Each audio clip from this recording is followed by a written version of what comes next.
제목이 아버지와 아빠입니다. 사실 제목이 원래 이게 아니었어요. 처음 주보에 실릴 때는 너희는 나를 본받으라가 제목이었어요. 근데 이 고린도전서 4장을 읽으면서 이 제목이 너무 길기도 하고 뭔가 가슴에 와닿지가 않는 거예요. 제목부터가 가슴에 좀 와닿는 설교를 하고 싶은데 와닿지가 않는 거예요.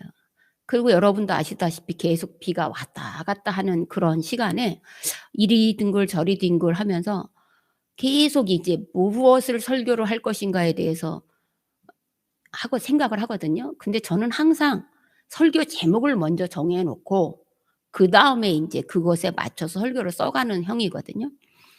그래서 고민을 한 거예요. 근데 고린도전서 4장을 읽어 보니까 고린도 교회 성도와 바울의 관계를 정리해 놓은 내용이 있는 거예요. 그러면서 고린도 교인들에게 나는 너희들이 알고 있는 수많은 선생, 스승이 아니라 너희를 영적으로 낳은 아버지다라는 말이 유독 눈에 들어온 거예요. 복음으로 너희를 낳은 아버지다? 여기에서 너희는 나를 본받는 자가 되라는 그 제목에서 아버지라는 것에 이제 포커스가 맞춰진 거예요. 그러면 저번에 어머니 나의 어머니를 설교했으니까 이번에는 아버지 나의 아버지로 설교를 해볼까? 라고 하다가 거기에 이제 아버지 하면 떠오르는 생각들이 과연 무엇일까? 그런 거에 이제 포커스가 맞춰졌어요. 저의 세대만 해도 아버지라는 말이 훨씬 더 그냥 생각나게 하는 단어거든요. 근데 요즘 세대는 아버지보다는 뭐예요? 아빠인 거예요. 그러면 아버지와 아빠의 차이가 여러분 무엇인지 아십니까? 이 고린도전서 4장에서 나는 이 아버지와 아빠의 차이점을 좀 여러분에게 설교를 해주면 어떨까라는 생각이 들었습니다. 한 아이를 키우다 보면 아이들이 유독 어려워하는 발음이 있어요. 이게 언어를 말할 때 아버지라는 단어는 어려워요. 근데 아버지보다 더 어려운 단어가 할아버지. 할아버지. 어머니라는 단어보다 더 어려운 게 할머니. 아버지, 어머니는 받침이 없기 때문에 아이들이 쉽게 다가갈 수 있지만 할이라는 접두사가 붙어 있는 이 단어는 여전히 어려워서 아이들이 어느 정도 말을 배울 때까지도 할아버지, 할머니라는 말이 굉장히 어렵습니다. 그럼 아이들이 제일 첫 번째 배우는 단어는 무엇일까요? 아바바바바바바바. 애들은 이런 걸 많이 하죠. 뭐 아바 어머머머 하지는 않아요. 애들이 뭔가 말을 하고 싶을 때, 배고플 때, 아니면 옹알이를 할 때 아이들이 보통 아바바바바바 해요. 그래서 엄마라는 말보다는 어떤 말이 가장 쉬우냐면 아빠라는 말이 쉽습니다. 그래서 아바바바 하다 보면 엄마나 아빠들이 우리 아이가 천재인 줄 알잖아요. 뭐라고 얘기해서? 아빠라고 얘기했다는 거죠. 우리 애가 아빠라고 너무 얘기했다는 거예요. 다시 이런 사담을 제하고라도 다시 본론으로 돌아와서 아버지와 아빠의 차이가 그럼 가장 뭘까? 아이가 가장 처음에 이야기했던 아빠와 아버지의 차이점은 무엇일까? 저희 세대만 해도 서론에 말한 것처럼 아빠보다는 아버지가 익숙합니다. 뉴욕타임즈에 아이러니하게도 뉴욕타임즈에서 이 아버지와 아빠의 차이점이라는 글을 올린 게 있어서 제가 그것을 한번 인용해 보도록 합니다. 아버지 하면 보통 무엇이 생각나십니까? 아버지 하면 가부장적이죠. 외모는요? 아버지 하면 외모는 뭐예요? 넥타이를 매고, 그죠? 양복을 입고 세상의 원칙을 가르치는 근엄한 아버지가 연상되지 않습니까? 아버지 그러면 우리 아버지는 넥타이 매고 이렇게 일하지 않으셨는데도 불구하고 저는 아버지 그러면 저도 넥타이 매고 양복 입은 아버지 모습이 떠오르거든요. 그러니까 우리 아버지가 농부건 뭐건 간에 우리 아버지라는 단어에서는 근엄함을 상징하는 넥타이와 신사복이 기본적으로 생각나게 되어 있습니다. 그런데 오늘날 현대적인 아버지는 어떤 모습일까요? 오비 베어스면 오비 베어스, 두산이면 두산. 저는 요즘에 나온 넥스 뭐 이런 몰라요. NS면 몰라요. 아직. 그렇지만 아무튼 야구 모자를 쓰고 옆으로 삐딱하게 쓰시고 그야말로 티와 청바지를 즐겨 입고 이렇게 아이들이랑 함께 놀아가면서 그들의 자녀들이 그 사람을 뭐라고 부르나 가만히 들여다보면 아빠라고 불러요. 아버지라고 부르지 않는다는 거예요. 그러므로 뉴욕타임즈에서는 요즘 아빠와 기성세대의 아빠의 차이점, 아버지의 차이점을 두 아버지를 비교해서 하나는 야구팀 모자를 쓰고 자녀들과 스스럼 없이 잡담을 즐기고 청바지를 입고 티조가리를 입는 사람이라고 결론 내려놓고 기성세대의 아버지는 넥타이와 신사복을 입고 절대로 자녀들과 동행하지 않으며 먼저 앞서가는 사람 이라고 하고 있습니다. 사실 아버지라는 단어를 생각하면 같이 등장하는 단어가 아들일 것입니다. 아들에게 롤모델은 누구일까요? 아버지예요. 아들에게 롤모델이 아빠라고 얘기하는 사람은 아무도 없어요. 아들에게 롤모델은 아버지라고 표현합니다. 이처럼 아버지라는 그런 것은 자, 아이가 태어나면 아이를 젖을 먹이고 안아주고 사랑하는 건 어머니를 통해서 이 아이가 사랑과 안정감을 찾습니다. 그래서 어머니에게는 무엇을 물려받냐면 감정을 물려받습니다. 아이를 우유를 먹이던 젖을 먹이던 이 아이와 교감하며 이 아이를 안아주고 심장과 심장이 부딪히게 하고 그래서 이 아이를 사랑한다는 표현을 해주니까 어머니에게선 자연스럽게 어떤 것을 얻냐면 사랑과 안정감을 얻고 정서적인 감정을 얻는다는 거예요. 그렇다면 보통의 아버지들에게서는 이 아이가 태면 무엇을 얻을까요? 타인과의 관계, 사회적인 규범, 이성적인 사고 를 배운다는 거예요. 제가 그렇게 얘기한 게 아니라 제가 그렇게 얘기했으면 얼마나 학문적이겠습니까? 제가 그렇게 얘기한 게 아니라 상담학자 프로이드가 그렇게 얘기를 했다는 거예요. 어머니에게는 감성을 배우고 아버지에게는 이성을 배우고 그래서 이 자녀에게 이 롤모델은 아버지의 권위가 있는 사람에게만 해당되는데 오늘날에는 아버지의 권위가 없어졌어요. 그래서 아버지보다는 뭐가 더 익숙해요? 아빠가 더 익숙해요. 아버지의 권위를 찾기 위해서 이제 오름이라는 교육연구소의 그 소장이 책을 썼어요. 여러분들이 인제 인터넷이든 뭐든 아무튼 책은 많이 읽으셔야 돼요. 무슨 책을 썼냐면 "누구나 아빠는 될 수 있어도 모두가 아버지가 되는 것은 아니다." 엄청 긴 제목이죠. 누구나 아빠는 될 수 있어요. 그러나 모두가 아버지가 되는 것은 아니라는 거예요. 여러분 아버지란 동물은 뭐냐? 아버지는 생물학적 유전을 나에게 준 사람을 아버지라고 불러요. 근데 아빠는 생물학적 유전을 준 사람일 수도 있고 아닐 수도 있어요. 왜요? 계부. 부모님이 아버지가 돌아가시면 삼촌.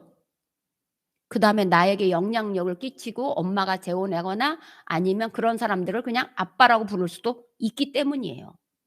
그러니까 아버지는 생물학적인 유전자를 나에게 준 사람이고 아빠는 누구나 다 될 수 있는 사람이라. 그래서 이 사람은 그 책에다 누구나 아빠는 될 수 있어도 모두가 아버지가 되는 것은 아니다라고 이제 아버지와 아빠의 다름을 인용했습니다.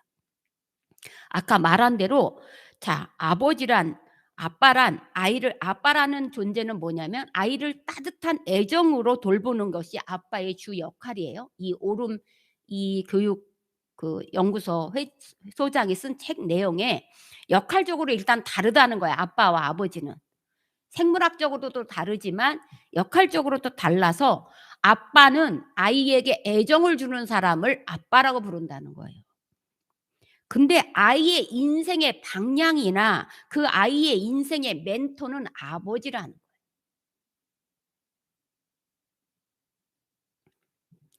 아빠는 놀이를 통해서 친근함을 쌓아요. 그래서 "아빠, 아빠, 아빠." 하면 어떻게 해요? 같이 모래장난도 해 주고, 그죠?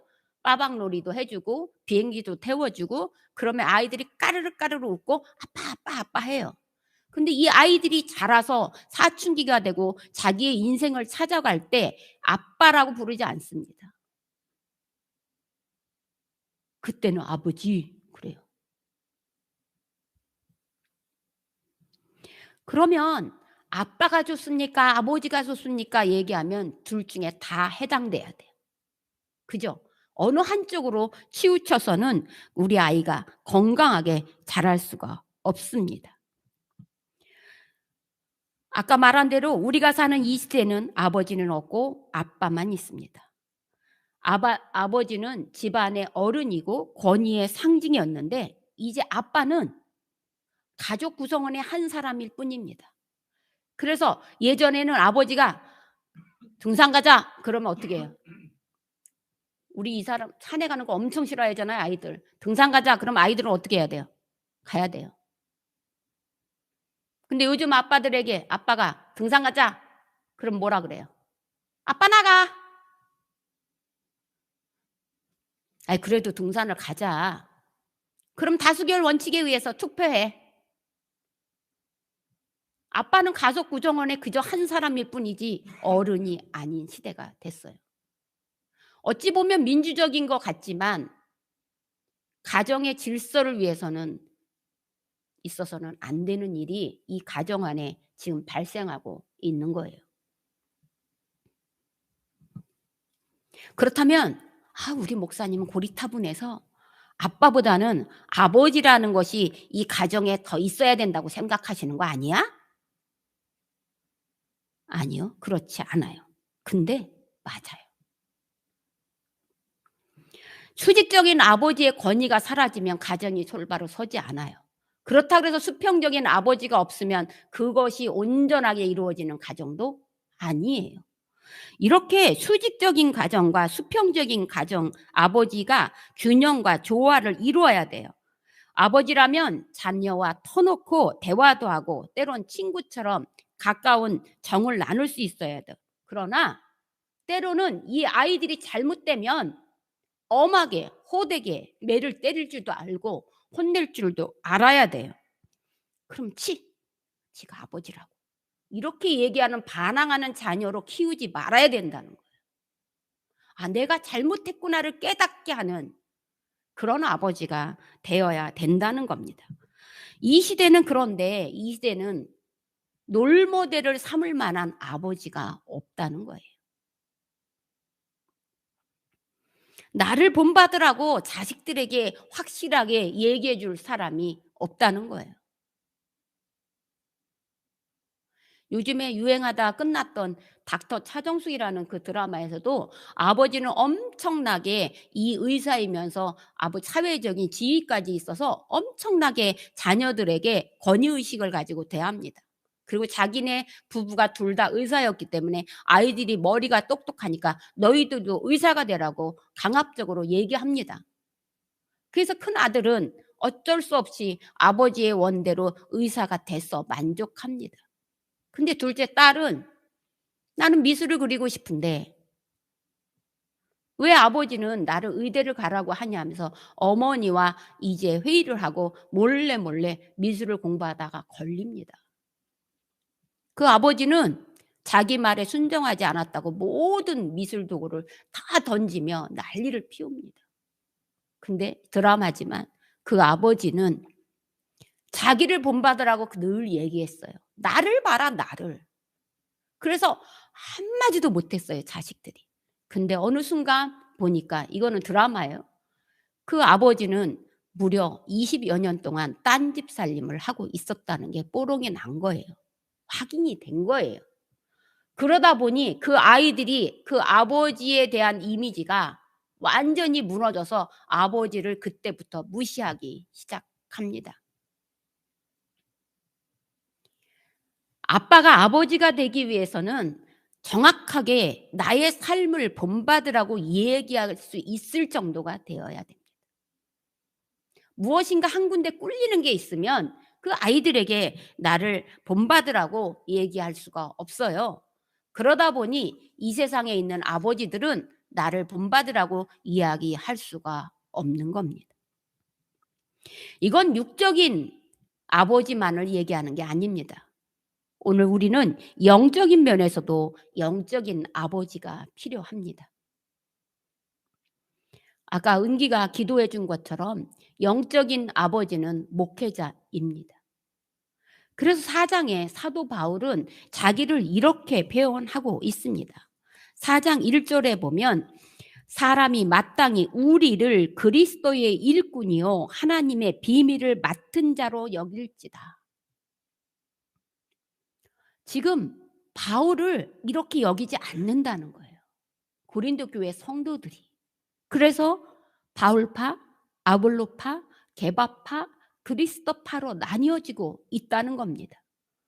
근데 바울은 에베소서 이 글을 쓰면서 그리스도의 일꾼이다.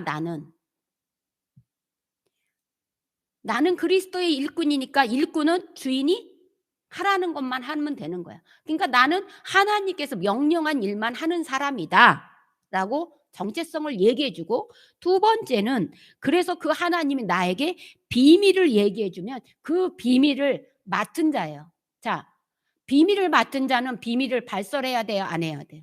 안 해야 돼요. 하나님이 하라 그럴 때만 해야 되는 거예요. 그러니까 그들에게 요구되는 전제 조건은 2절에 충성이라는 거예요. 그러니까 결론을 내리자면 나는 사도야. 근데 나는 사도로서 하나님의 일꾼이고 하나님의 비밀을 맡은 자야. 여기에 너희들의 이야기는 하나도 없어요. 그래서 오늘날 목회자들이 이렇게 얘기도 합니다. 목사는 하나님께만 순종하면 돼. 성도들에게 순종하는 거 아니야. 성도들에게는 명령만 하는 거라고 얘기합니다. 그런데 오늘 바울은 그렇게 얘기하지 않습니다. 영적인 아버지로서 자기가 믿음의 일꾼을 나도 그리스도에게, 자, 그리스도의 일꾼이라는 건 뭐냐면 그리스도가 인정하는 사람이야지 일꾼이 되는 거예요. 그리스도가 일꾼으로 인정하지 않았는데 아무나 일꾼이 될 수는 없는 거예요. 그러므로 지금 바울은 자기가 그리스도에게 일꾼으로 인정받았으니까 내가 너희에게 그리스도의 일꾼이 되는 방법을 알려주겠다고 오늘 표현하고 있는 것입니다. 그렇기 때문에 영적인 아버지로서의 바울의 모습을 우리는 찾아볼 수가 있습니다. 우선 영적인 아버지로서 바울은 고린도 교회의 그 성도들을 가르쳤습니다. 자, 일단 오늘 본문인 15절을 한번 읽어보도록 하겠습니다. 시작. 그리스도 안에서 1만 스승이 있으되 아버지는 많지 아니하니 그리스도 예수 안에서 내가 복음으로써 너희를 낳았다. 이 한 절 가지고 영적인 아버지 바울을 우리가 분석할 수 있다는 거예요. 먼저 고린도 교회 성도들을 가르쳤어요. 왜요? 1만 스승이 있으되 아버지는 많지 않다라는 말에서 알 수 있습니다. 스승이라는 말은 헬라어로 파이다고고예요. 파이다고고. 사이다고고가 아니라 파이다고고. 파이다고고라는 것은 뭘까요? 바로 오늘날 우리가 생각하는 그런 교사가 아니에요. 파이다고고는 보통 파이다고고 그러면 그때 고대 근동의 사람들은 뭐를 파이다고고라고 하냐면 노예로 수많은 사람들이 끌려왔죠. 그 노예로 끌려온 사람 중에 그 나라에서 얼마나 많은 학식을 가진 사람이 있겠죠. 나라가 망해서 끌려온 거니까. 예를 들어서 우리나라에서 대학 교수를 했는데 우리나라가 일본의 식민지가 됐어. 그럼 이 대학 교수는 더 이상 대학 교수가 아니에요. 노예예요. 그 대학 교수를 자기네 집에 부잣집에 가정교사로 쓰는 사람을 파이다고고라고 했단 말이에요. 우리가 생각하는 교사 이런 기준이 아니에요. 그러므로 이 파이다 고고는 집에서 아이들을 맡기고 가르치는데 일정한 방법으로 가르치고 그들에게 사례금을 주는 거예요. 그러니까 그 아이들에 대한 책임이 있어요, 없어요? 없어요. 가르치기만 하면 되는 거. 뭘로요?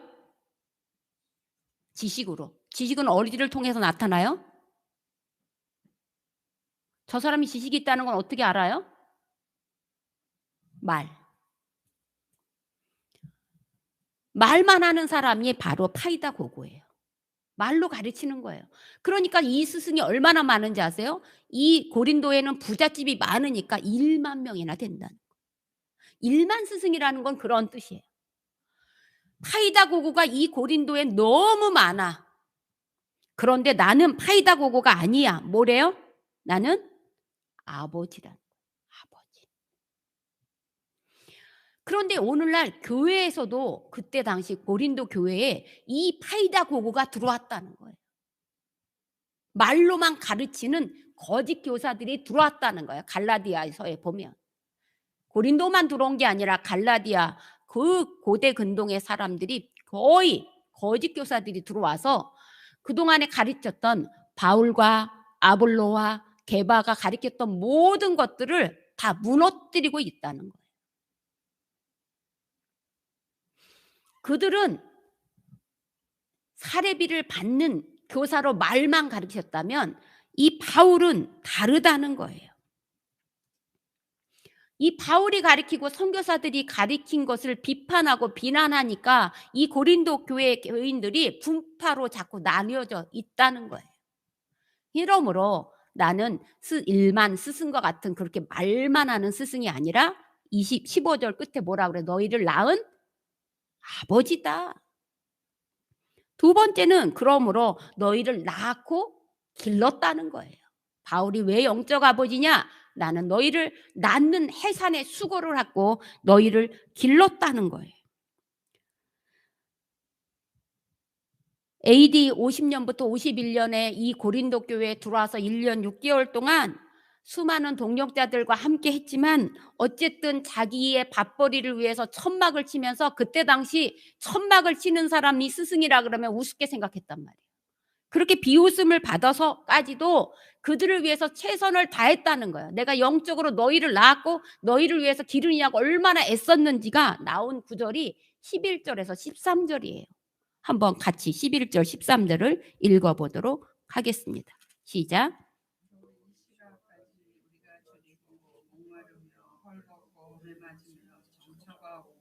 또 소하여 친히 손으로 일을 하며 모욕을 당한즉 축복하고 박해를 받은즉 참고 비방을 받은즉 검면하니 우리가 지금까지 세상의 더러운 것과 만물의 수고가 같이 되었다.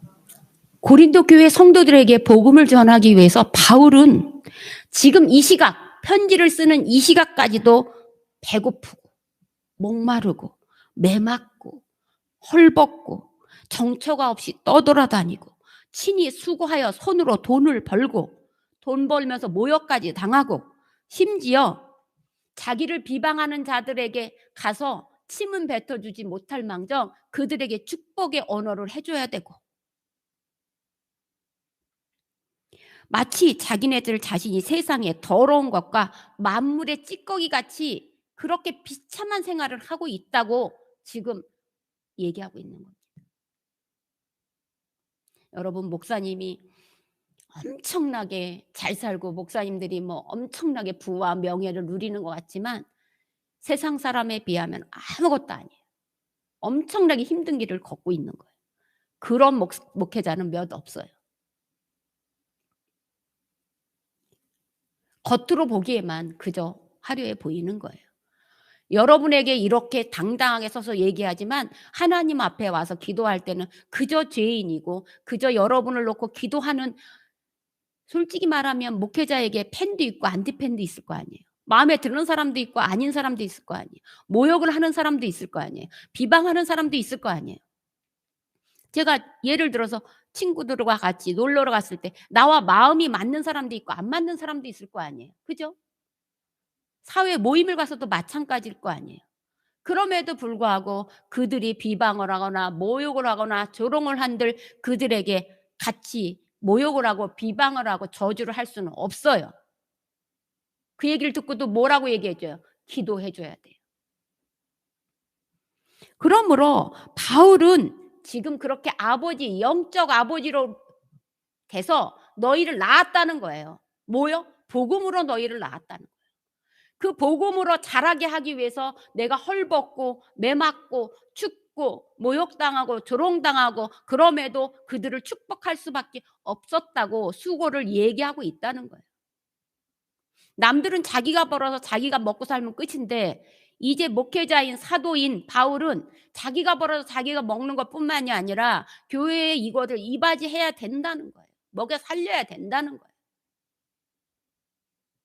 이렇게 영적인 아버지는요, 낳는 수고와 기르는 수고를 같이 해줘야 된다는 거예요. 스승은 말로 가르치기만 했는데 이제 아버지는 말로 가르치기만 하는 게 아니라 육신적으로 고생을 해야 된다는 거예요. 그래서 여러분의 아버지들이 오늘 밤낮 없이 나가서 일하고 있는 거예요.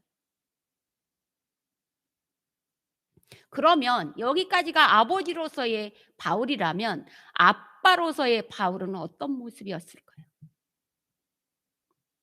먼저 21절을 보겠습니다. 21절을 같이 읽겠습니다. 시작.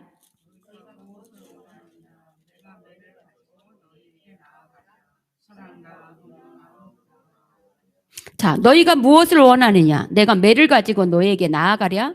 사랑과 온유한 마음으로 나아가랴? 이 말에서 지금 바울은 뭘 가지고 오기를 원하는 거예요? 이 말에서 지금 바울은 뭘 가지고 오기를 원하는 거예요? 네, 매 가지고 오기를 원하는 거예요? 내가 지금 너희들에게 선택권을 주겠다. 들리는 소문들이 좋지 않더라. 왜 내가 복음을 전하고 수고롭게 그렇게 내 몸을 바쳐서 했는데 바울파, 아볼로파, 게바파, 하물며 심지어 내가 그리스도에게 직접 영적인 교통을 했다고 주장하는 그리스도파까지 생겼느냐? 너희들 내가 매를 가지고 가야 정신을 차리겠느냐? 아니면 지금 이 편지를 읽고 정신을 차리겠느냐? 그러니까 이 편지는 지금 뭐가 있다는 거예요?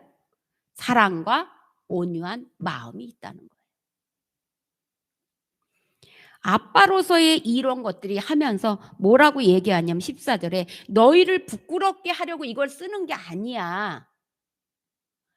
오직 너희를 내 사랑하는 자녀같이 권하려고 하는 거야. 권면하려고 내가 이 편지를 쓰는 거야. 그러니까 아빠로서의 바울은 이 사람을 사랑으로 지금 권면하고 있다는 거예요. 아버지로서 권위만 내세우는 게 아니라 아빠로서 사랑을 선택할 수 있는 기회를 주고 있다는 겁니다. 이것을 통해 사랑하는 성도 여러분, 저도 영적인 여러분의 아버지로서 여러분의 말씀에 입각한 삶을 살지 않는다면 제가 여러분에게 어떻게 하면 좋을까요? 매를 가지고 때려야 될까요? 아니면 사랑과 지금 온유한 마음으로 여러분에게 해야 될까요? 선택은 여러분에게 달려있는 거예요. 여러분이 매를 맞을지 아니면 말씀을 듣고 깨달아서 아, 나 이거 매 맞을 거야. 깨닫게 하든지. 바울은 매를 들기 전에 이렇게 말합니다. 아버지로서 자신을 본받으라고 말입니다. 16절을 함께 읽어보도록 하겠습니다. 시작.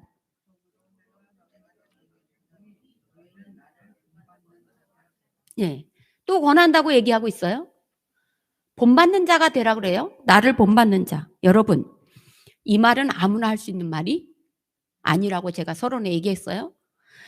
자, 4절에 이미 뭐라 그랬냐면 내가 자책할 아무것도 깨닫지 못한다고 4절에 이미 얘기했어요. 바울은 자기에게 흠을 찾을 수가 없다고 얘기해요. 이것은 바울이 교만해서 그런 말을 한 게 아니라는 거예요. 자신이 하나님의 비밀을 맡은 자로서 한 점 부끄러움 없는 삶을 살았다는 고백이에요. 그렇기 때문에 영적 자녀인 고린도 교회 성도들에게 자신을 본받으라고 자신 있게 이야기할 수 있는 거예요. 바울은 도대체 어떤 모습을 그럼 본받으라고 얘기하고 있는 걸까요? 어떤 모습을 본받으라는 얘기가 지금 없잖아요. 그저 나를 본받으라고만 얘기하는데 바울은 지금 어떤 모습을 본받으라고 얘기하고 있는 걸까요? 근데 아이러니하게 이게 바울이 처음 한 말이 아니라는 거예요. 이 말을 이미 하신 분이 계셔요. 그분이 예수 그리스도예요. 예수 그리스도께서 마태복음 16장 24절을 통해서 이렇게 말씀하고 있습니다. 이에 예수께서 제자들에게 이르시되 누구든지 나를 따라오려거든 자기를 부인하고 자기 십자가를 지고 나를 따르는 것이니라. 예수님은 제자들에게 신앙의 본질, 곧 우리 성도의 삶의 본질을 얘기하고 계세요. 그 본질이 뭐예요? 자기를 부인하고 자기 십자가를 지고 해요. 자기를 부인한다는 건 뭐예요? 자기를 낮추고, 자기 십자가는 고난을 짊어지고 내가 해야 될 책임감을 짊어지고 그렇게 예수님을 따르라는 거예요. 왜요? 예수님께서 스스로 낮은 자의 위치에 내려오셔서 하나님의 뜻을 따라가는 자기 십자가를 지기 때문입니다. 그러므로 바울이 나를 본받는 자가 되라는 이 말은 바로 예수님을 따라가는 자기의 낮은 모습을 본받으라는 거예요. 자기가 가지고 있는 모든 세상 지식으로 이 사람은 얼마든지 높임을 받을 수 있는 사람이에요. 그럼에도 불구하고 자신은 수도 없이 매를 맞으며 헐벗으며 목마르며 돈을 벌어가며 사람들에게 침뱉음을 받으며 복음을 전하기 위해 최선을 다했다는 거예요. 그래서 오직 예수 그리스도만을 위해서 고린도 교회 성도들에게 최선을 다한 모습을 보여준 거예요. 아까 말씀드린 것처럼 아버지는 삶으로 본을 보여줘야 되는 사람인 거예요. 그러므로 바울이 고린도 교회 교인들에게 내가 너를 예화로 보내준 것처럼, 그래서 뭐라 그래요? 내가 지금 못 가니까 내 대신 누구를 보내요? 나의 모습을 똑 닮은 내 아들을 보내는 거예요. 그래서 고린도 교회 담임 목사로 지금 누구를 파송해요? 오늘 본문에 디모데를 보내는 거예요. 디모데는 자기의 영적 아들로서 디모데는 바울의 일거수일투족을 본받았어요. 바울과 똑같은 삶을 살았어요. 그걸 어떻게 알 수 있냐? 디모데를 보내면서 이렇게 얘기해요. 디모데가 가서 가르칠 때에 내가 가르쳤던 것들을 기억나게 될 것이다 라고 말합니다. 그러니까 디모데를 통해서 누구를 발견해요? 바울을 발견해요. 바울을 통해서 누구를 발견해요? 예수 그리스도를 발견한다는 거예요.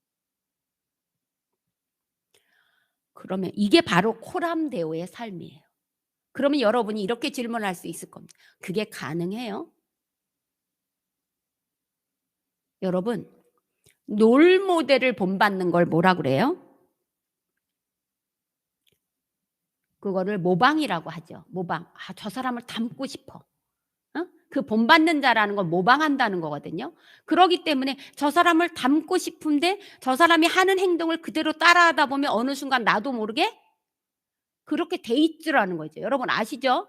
그러면 저는 여러분을 쉽게 하기 위해서 하나의 예화를 들어보도록 하겠습니다. 여러분이 너무나 잘 알고 있는 큰바위 얼굴이라는 소설이에요. 미국 소설가 호센이라는 사람이 지은 큰바위 얼굴이라는 책이 있어요.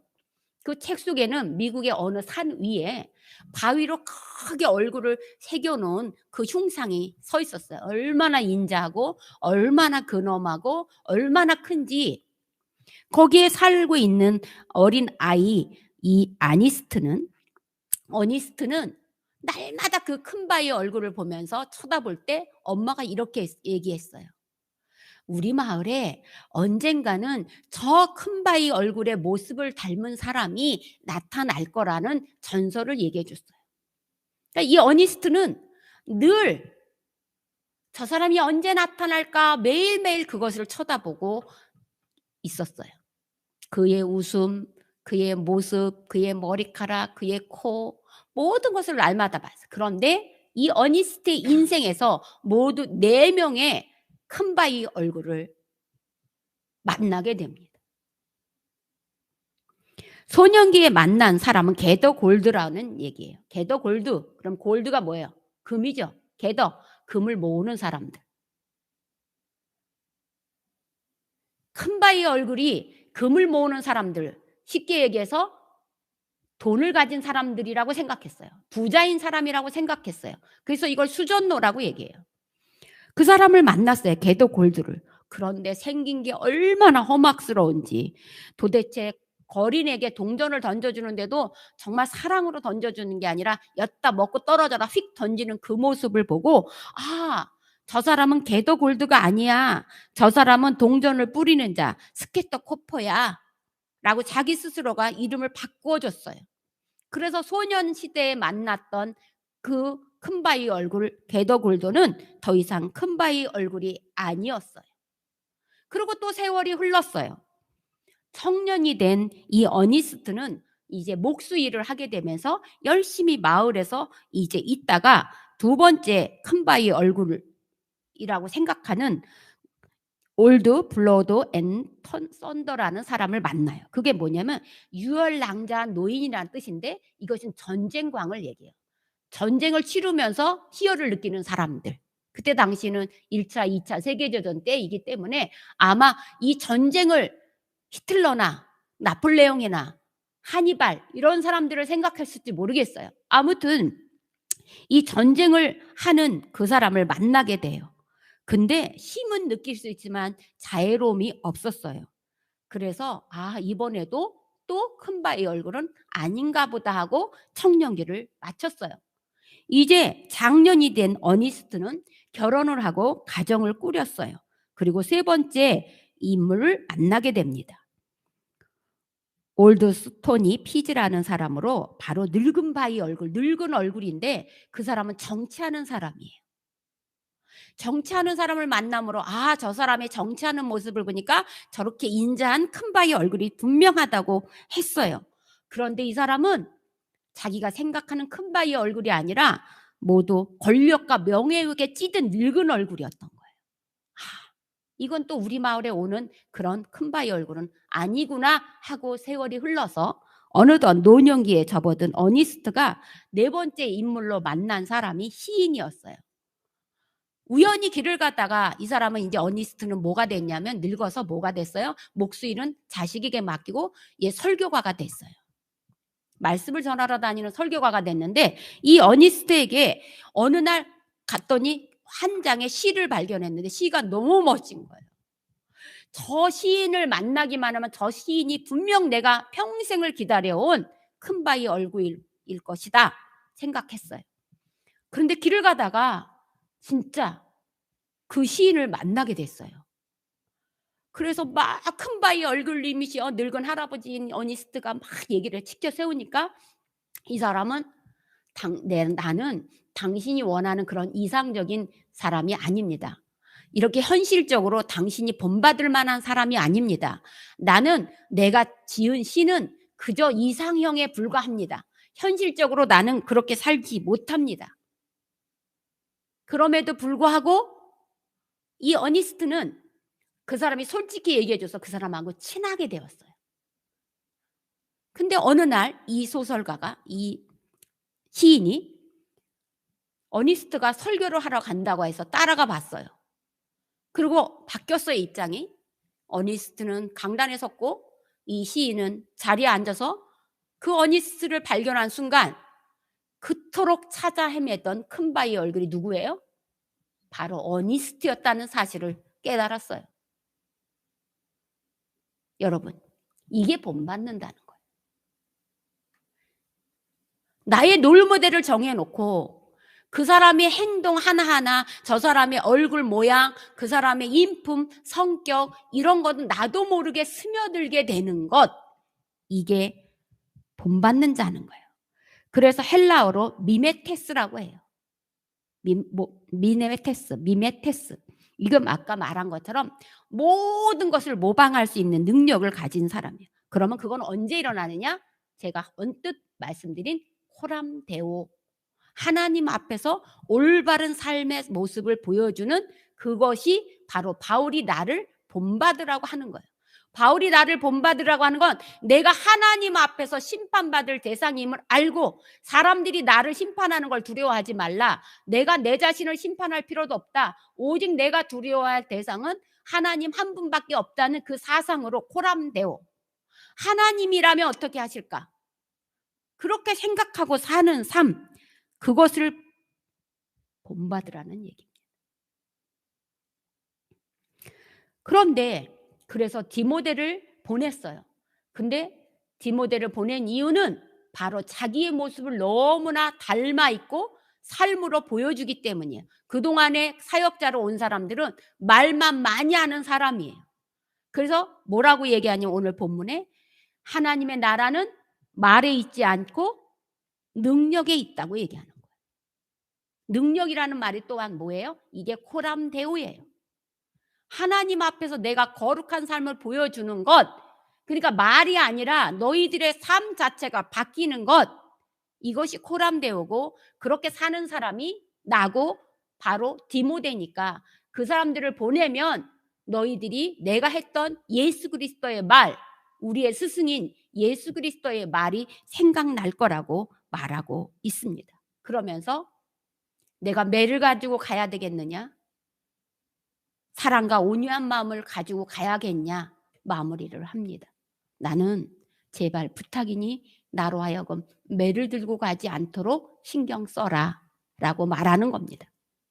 사랑하는 성도 여러분, 저도 여러분의 영적인 아빠와 아버지가 되기 위해서 엄청나게 발버둥을 치고 있습니다.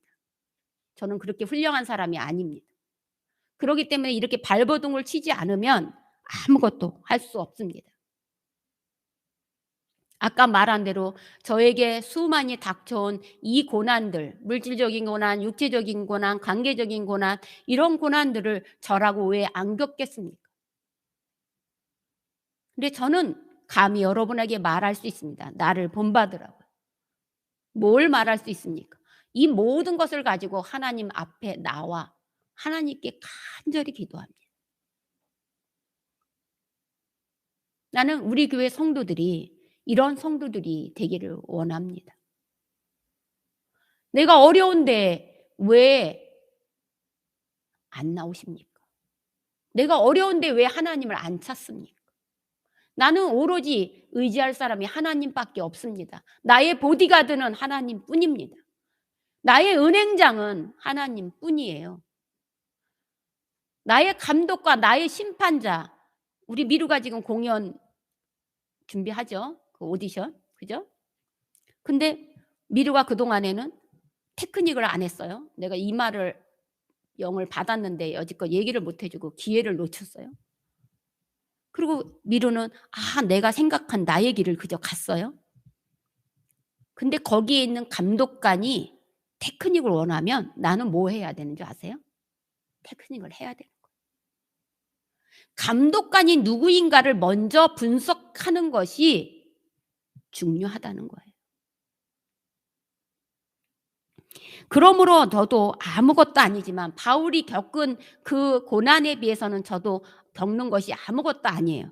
그렇지만 저도 여전히 목마르고 헐벗었고 매맞고 정처 없이 떠돌아다니고 나를 조롱하거나 비난하는 자들을 위해서도 참고 축복의 기도를 해주는 사람입니다. 그리고 저를 알아달라는 게 아니라 여기서 우리가 꼭 하나 알아야 될 게 뭔지 아십니까? 우리를 위해서 아빠, 아버지께 이렇게 기도하고 있는 사람이 있다는 사실을 알아야 됩니다. 뭐라고 기도하는지 아십니까?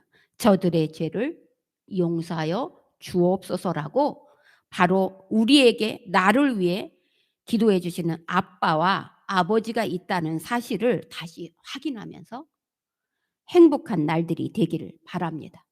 가장 행복한 날이 되기 위해서는 그 아버지의 모습 하나하나를 따라하면서 그분을 본받는 날들이 되기를 바랍니다.